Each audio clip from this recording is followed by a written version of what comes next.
নরসিংদীতে স্বামীকে আইনের আওতায় এনে বিচারের দাবিতে স্ত্রীর সংবাদ সম্মেলন।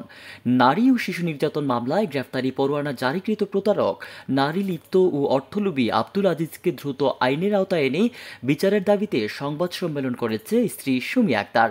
গতকাল বিকেলে নরসিংদী জেলা সাংবাদিক সংস্থার কার্যালয়ে সংবাদ সম্মেলন অনুষ্ঠিত হয়।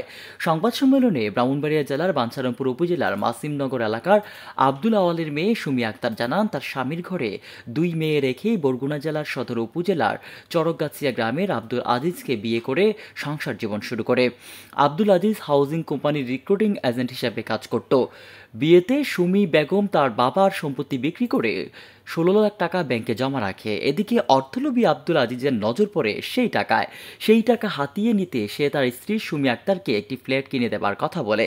যেমন কথা তেমন কাজ। প্রতারক আব্দুল আজিজ তার স্ত্রী সুমিকে মিরপুর পল্লবী এলাকায় ডেল্টা ব্রাঞ্চ হাউজিং কর্পোরেশন নামে একটি প্রতিষ্ঠানে নিয়ে যায়। সেখানে ওই কোম্পানির মালিক হিসেবে পরিচয় করিয়ে দিয়ে 25 লাখ টাকায় তার সাথে ফ্ল্যাটের দাম দর ঠিক করে। পরে সুমি আক্তার তার স্বামী আব্দুল আজিজের হাতে কয়েকবারে 16 লাখ টাকা তুলে দেয়। স্বর্ণ অলংকার হাতিয়ে নেয়া স্ত্রী সুমির কাজ ফুরিয়ে গেছে, তার কাছে নেয়ার আর কিছুই নেই ভেবে প্রতারক আব্দুল আজিজ সটকে পড়ে। পরে স্বামীর খুঁজে গিয়ে জানতে পারে সে আগে আরও একাধিক বিয়ে করেছেন এবং সবাইকে প্রতারণার মাধ্যমে বিয়ে করেছেন তিনি। এমনকি সে তার সৎ মেয়েকে কুপ্রস্তাব দিয়েছেন বলেও জানান। আগের ঘরের মেয়ে ওই মেয়ের সাথে ফোনের মাধ্যমে সে খারাপ প্রস্তাব দেয়। মেয়ে আমার বাবার বাড়িতে থাকে, আমার মেয়ে আমাকে বলে।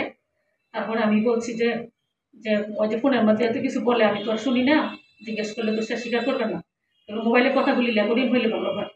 তখন আমার মেয়ে কথা রেকর্ডিং করছে, করার পরে সে আমার মেয়ে আমার বাসায় আসতে বেড়াতে। আসার পরে যেদিন আসতে পরের দিন রাত্রে সে আমার বলে যে একটা কয়েল নিয়ে আসো দোকান থেকে। আমি বলছি যে তুমি নিয়ে আসো।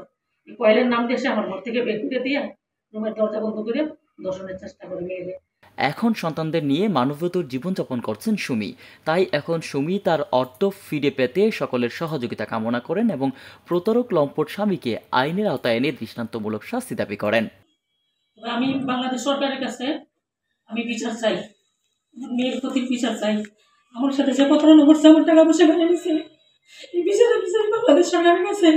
আজকে আমার এই ছেলেটা পড়াশোনা করতে পারে না, আমার ছেলেটা মাদ্রাসা করে নাজারা বিভাগে, এই ছেলেটা আজকে আমার পড়াশোনা করতে পারে না।